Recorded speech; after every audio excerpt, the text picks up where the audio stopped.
win there. Now Brooks Black will be the favored.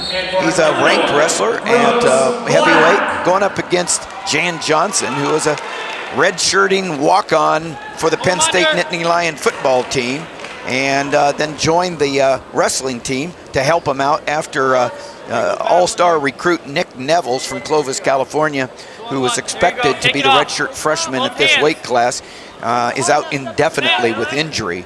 So Jan Johnson stepping in for the Nittany Lion, and Brooks Black from Blair Academy in Dover, Pennsylvania kid, the Illini sophomore heavyweight.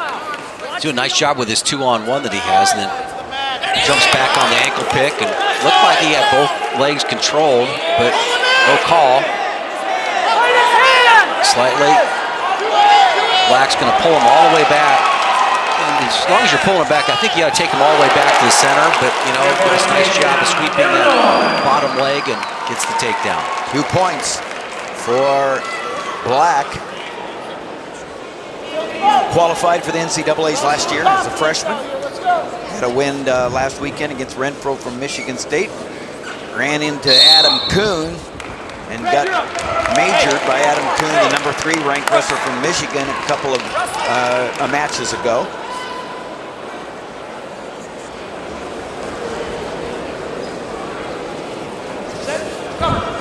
Yeah, this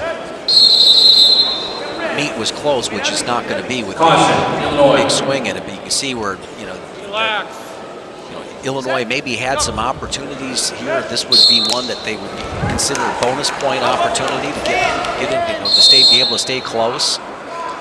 And so, well, those pins at 157 and 174 is like an 18-point swing, Jim. Yeah.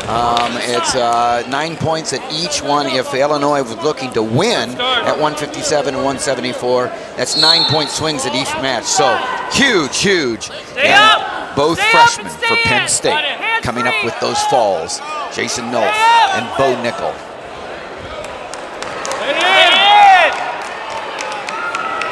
Huge team point swings, but both, you know, driven, those opportunities were driven by the Penn State wrestlers and their activity and really making the other man work.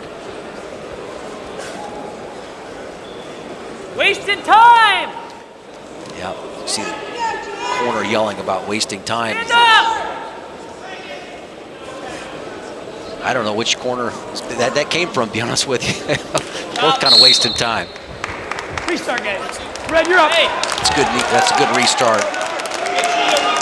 Eric Lerke, the head official. There's Casey Cunningham, correctly. longtime assistant to Cale Sanderson. One of the big reasons they've got this machine rolling, NCAA champion in Central Michigan, and certainly a great influence in the program.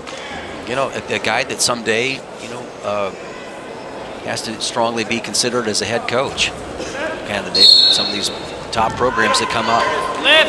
Same with Mark Perry, the associate head coach there. You saw on the right for Illinois. Perry, the NCAA champion from Iowa. Good work there by Johnson, getting his hips out, posting on the mat, and you know, sliding out, get the 1-point escape. Johnson out of Moulton, Pennsylvania, Governor Mifflin High School. You know, the motivation, I've always, the motivation, the guy that walks onto a program, okay, may not ever have an opportunity to compete, then he gets an opportunity to go ahead and go out there and, you know, doesn't get started all that fast, but he's, you know, you got to respect it. You know, he's out there on his own dime. Come on, you're good here. And he obviously wants this to be part of his college experience, being around some of the best athletes in the country and the world. It's like, well, it's just that What are we doing here? have that open architecture where you can let people in to be able to do that. I mean, this is going to be a thrill for him, even though he's not really in the. It's only down 2-1, but hasn't really had that many wins so far this season. Just one win. You know, it's you need these guys in your program. Well, and that's You the need that perspective that Cale was talking about, and you just brought it up. If it's not a thrill for them, then there's something wrong. And when Cale's looking to recruit, he looks for why they wrestle in the first place. Do they wrestle for mom and dad? Do they wrestle for other reasons? Or do they wrestle because they love the sport and are grateful for the opportunity? That's where Cale Sanderson starts his recruiting evaluation. Brooks Black, NCAA qualifier, out in front 3-1.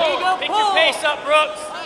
Yeah, I don't think that's anything new. I think everybody in these top programs do that, but sometimes, you know, you get sold as a coach. I mean, say, well, we can work through this, we can work through that. You know, you've got to keep your standards pretty high because there's only 9.9 scholarships in the program, and one of the best pieces of advice I had when I was coaching was, you know, there's always next year. You know, don't waste a scholarship because sometimes you want to make sure that the guy that improves in your program gets an opportunity to get a little bit more, and somebody that comes along that really does have the qualities that you're looking for, you know, gets that opportunity.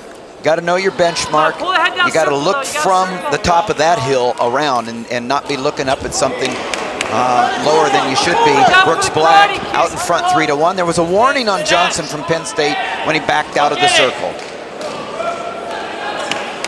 Pressure forward, We're watching BTN Wrestling presented by Cliff Keen Athletic. Tim Johnson along with Jim Gibbons, Shane Sparks. #1 ranked Penn State visiting Huff Hall here on the campus of the University of Illinois. Out front 25-9. The heavyweight for Illinois having his way so far against Johnson from Penn State. Brooks Black out in front with 20 seconds left in the second period. We started at 141. We'll finish at 133. Work here, work here. And that's also 133, an excellent matchup. Zane Richards, the slightly favored, undefeated wrestler, going against Jordan Conaway, All-American. Yeah, Conaway, tremendous story. Conaway who cut back down to 125, back up to 133. We'll talk about him soon. That is a big ender for today at 133. Black on top now to begin the third period. Nice work by Johnson, kind of getting up, and you know, for him, he just got to keep walking it.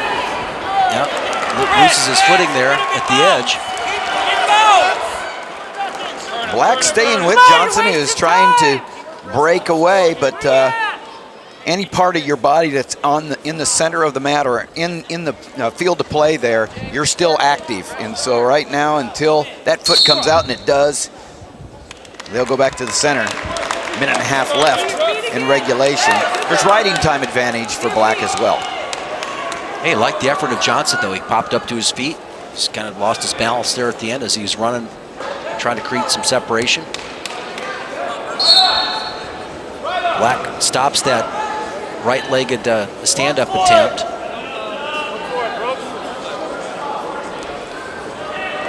Yeah. I like what he's doing there, trying to cover the fingers. Johnson keep coming up and a little roll through, but they're out of bounds. Crossed over the cylinder of the out-of-bounds line there, so the official brings us back to the center.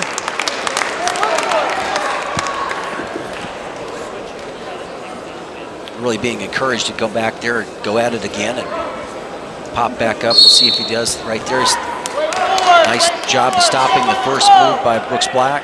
Get your wrist. Pressure back.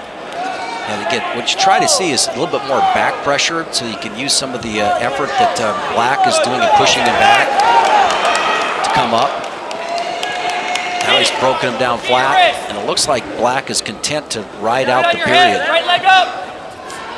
Right leg up. Get up. Keep one. Heel. You're right, Jim, about this would have been interesting if there hadn't have been those falls, if a couple of them would have gone to another place, because there would have been even more pressure on Black to get more than a regular decision. And Johnson looks like he'd be game to keep it at a regular decision. Yeah, just like we saw at 141. When Jota went out there and you know, stayed in the match with Gulabon.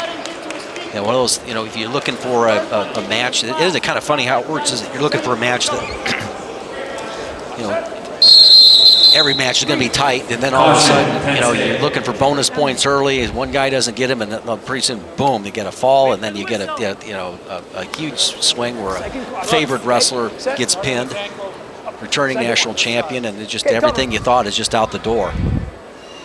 Brooks Black trying to get his second Big Ten win in a duel this year here out in front. He lost 3 in a row to start out with. Got his first win against Michigan State. And looks like he's in control here to get his second win. He lost to Haynes from Ohio State, Stoll from Iowa, and Kuhn from Michigan. Got his win against Michigan State last week and now trying to get a second one against Penn State. Johnson's been able to get up, right? He just doesn't have any pressure back into to Brooks Black, right? Now he's got a little bit better, and he's going to hit that roll through. He gets out. Good work. So 3-2, riding time in favor, so it's effectively a 2-point lead for Black, trying to protect it in the last seconds. See what kind of go-to shot that Johnson has. Hey, he's going after it. Yeah.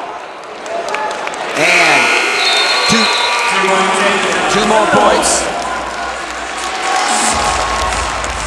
5-2, 6-2 with riding time. Brooks Black, your winner, 14-5 now. Illinois gets 3 more. That's their third win, but